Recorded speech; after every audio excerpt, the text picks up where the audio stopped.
The Anunnaki are a group of deities that appear in the mythology of the ancient Sumerians, also Akkadians, Assyrians and Babylonians. Amazingly, they are also mentioned briefly in the Bible. The Anunnaki are a mysterious, legendary, otherworldly entity. There are many documented scriptures of them from our ancient past. We must give consideration to the facts being somewhat blurred by various abilities of translators and, of course, the passage of time.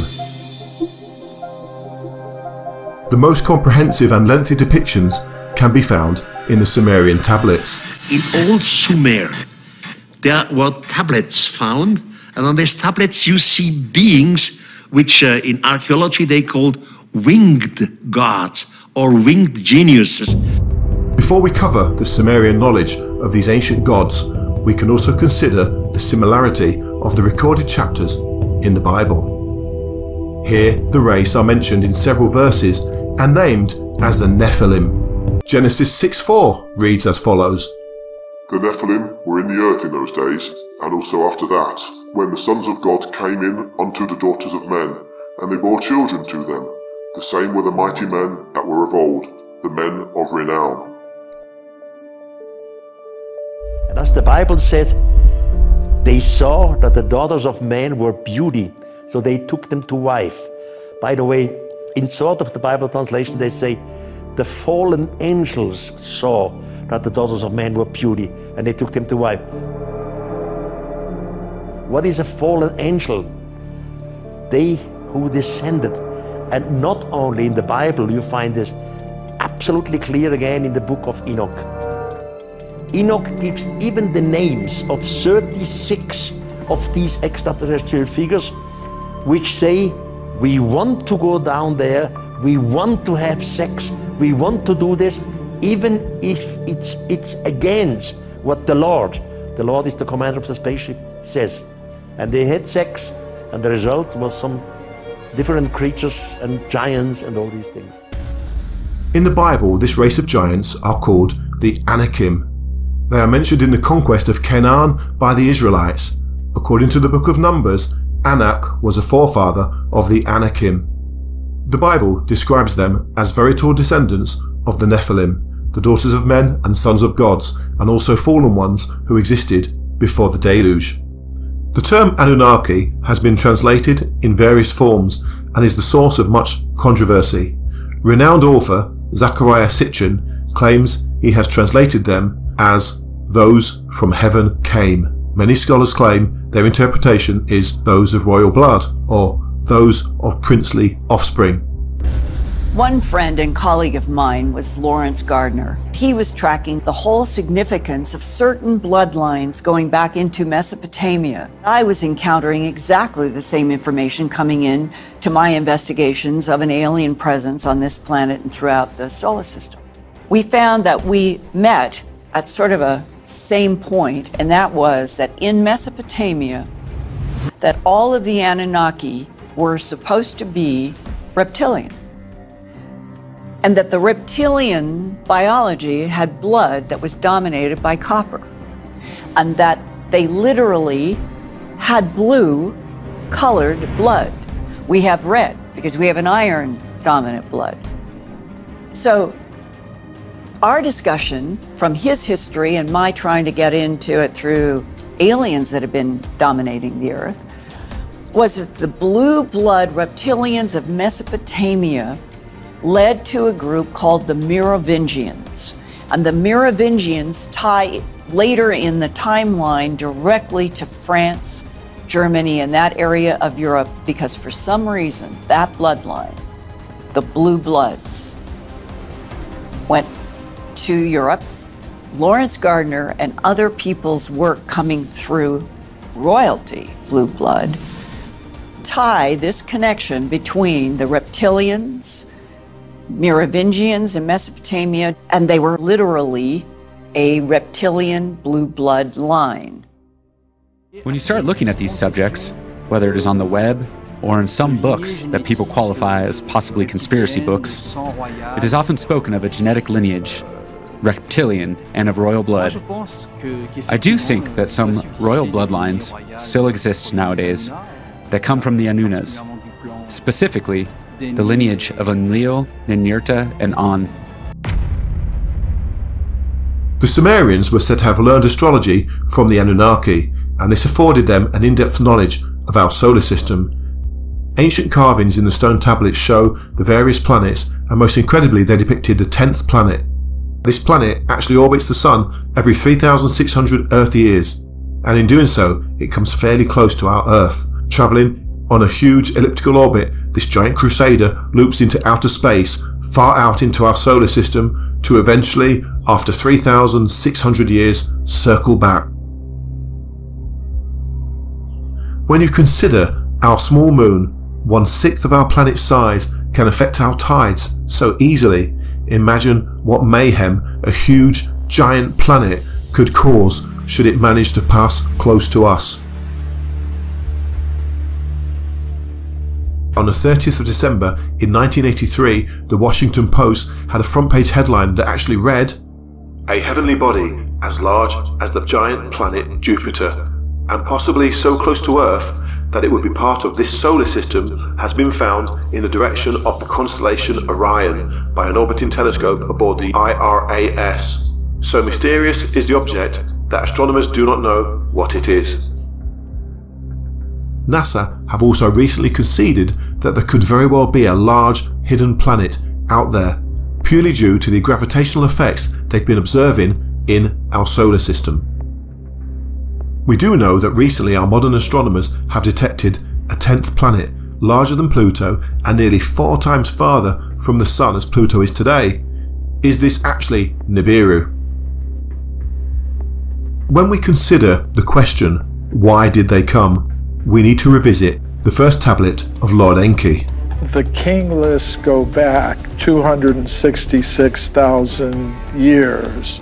Now that's kind of interesting because modern scientists believe that the first humans like us came into existence less than 200,000 years ago.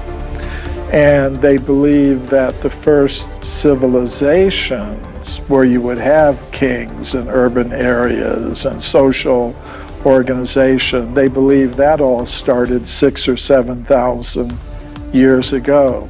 So to have these Sumerian king lists going back 266,000 years is really amazing. The actual artifact itself is engraved in cuneiform text. And during that time and era, people didn't just carve these types of things into stone just for a hobby. It's real information, real data, and real history. Now, the actual artifact itself is located in the Ashmolean Museum in Oxford, England. What's so incredible about it is that the King's List gives the reign of the kings in shars. Well, what is a shar? The Sumerians state that this shar is about 3,600 years. And for example, King Alalim actually ruled for 10 shars. So in human years, that would be 36,000 years. When we look at the Sumerian Kings List, we see that the more recent part of the list actually corresponds very nicely with historical records. That's very interesting because when you look at the Kings List in its entirety, you go all the way back to the alleged origin of the Anunnaki on Earth tinkering with our DNA starting 250,000 years ago. Supposedly, when you get into this Sumerian doctrine, the idea is that we were created as a slave race approximately 250,000 years ago, and it was Enki, supposedly the good guy in the battle of the two brothers Enki and Enlil, who created us this way. And we were manufactured by Enki to become able to reproduce, whereas prior to that point, we were bred to be sterile so that they could make a certain number of these clones, they could send them out there to work, they die, and there's no threat of them becoming their own race.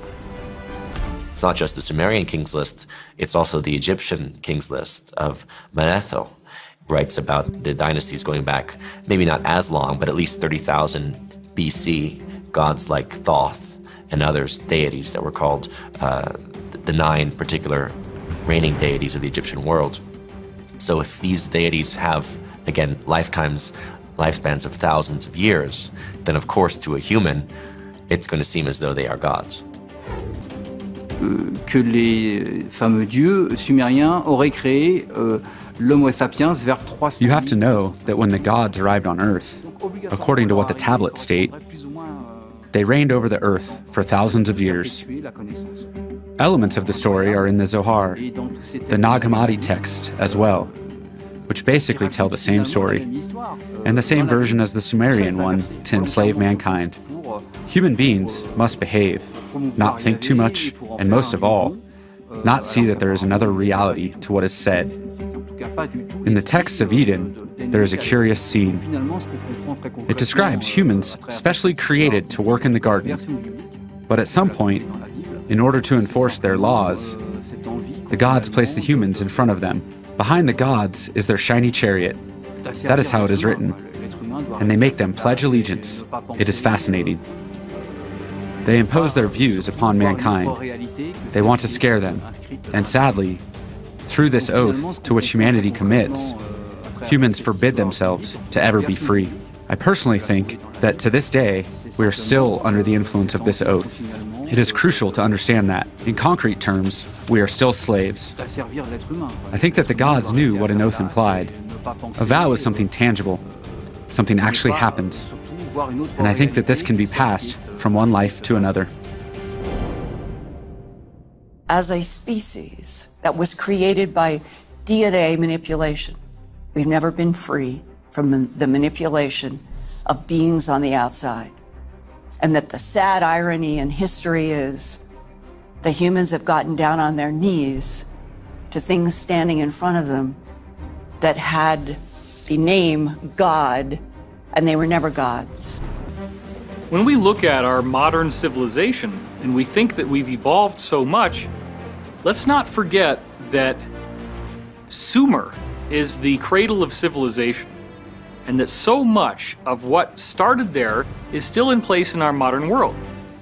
This includes the entire system of how we measure time. 60 seconds in a minute, 60 minutes in an hour, 24 hours in a day. The way in which we structure our cities, the idea of plumbing, the idea of city planning with streets and buildings. All of that stuff comes directly from this Sumerian background, which seems to, in conventional historical view, pop up almost out of nowhere from what had been up until then a hunter-gatherer type of culture. We also see the whole basis of the Code of Hammurabi and written codified laws, which actually started again in Sumer. We see the development of a money system in Sumer. We see the roles of men and women, this sort of patriarchal society, also appearing in Sumer, and therefore so much of what we have in our modern world hasn't changed since the time of Sumer. And if we expand our consciousness a little bit and consider that the written history of Sumer is not what we hear about in our textbooks, that it actually is a 250,000-year-old civilization, it would appear that the gods built that civilization, or what some have called the archons, and that they in fact built this whole system on purpose to withstand the test of time and to create a form of silent tyranny. With the money system comes the ability for small groups of people to determine who lives and who dies, who eats and who starves, to become incredibly powerful because there is no common sharing of the wealth of the planet. It seems to be acceptable to the people. It seems that it's a fair system, but it's very easily controlled by the elite power structure, and it allows them to effectively imprison an entire planet, and it allows them to wield an unnaturally high degree of control. Donc cette localisation de cette fameuse montagne divine. We were able to locate the divine mountain of the Anunnaki gods along with their Garden of Eden, thanks to the elements found with Google Earth and Gary Zeitling from NASA. It took us straight to eastern Turkey, close to Road 5651. What can be noted in the Sumerian tablets, when they clearly speak of creating workers to serve the Anunnaki, the main geneticist is always Enki. Enki is very proud of what he is doing. However, he always has to do it in secret. And here something important occurs in the research that I've carried out. In order to be able to secretly teach values, besides from changing their genetic code, in which he probably injected things that we cannot comprehend nowadays, the gods were using a specific language in Eden, the Emion language, the language that comes from the skies, the language which comes from On. In my years of research, I understood that the Emeshah, the matrix language, was mostly used by Sumerian priestesses. The so-called Emeshah contained more particles than the languages used by the male gods. So Enki used the Emeshah, the matrix language, to encode the ancient languages we find on Earth. I think that Enki had the desire to work for the benefit of the human race, to secretly bring them knowledge. And to be able to do that, they had to use a code. So they created a linguistic code for each tribe. And I think that regularly, maybe every generation, they had to change the code to prevent the Anunnakis from finding out about the hidden knowledge.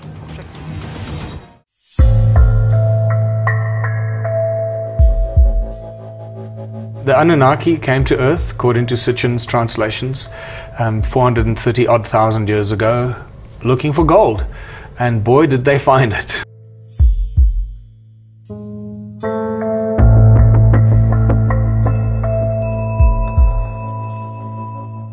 And they were mining gold on a level that we can't even begin to imagine.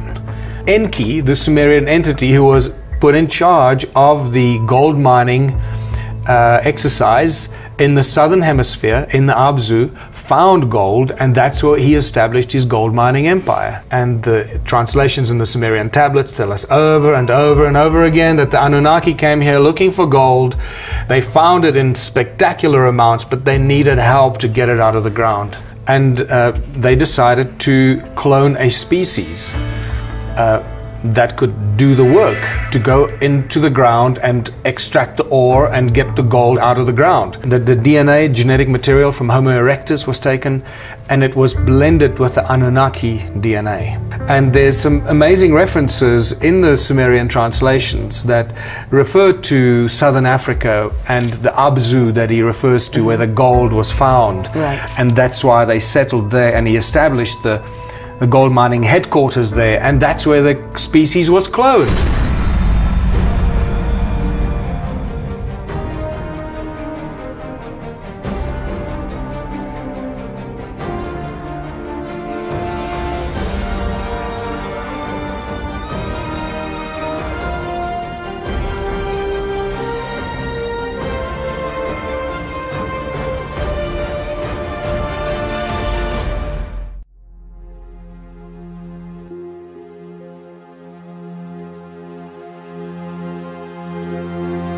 Can't wait? Check out the links in the description for a great 99-cent per month sign-up offer with unlimited access to thousands of epic documentaries, new original series, insider interviews and much more. Get in depth with the latest in metaphysical, spiritual and paranormal videos, only available on Gaia.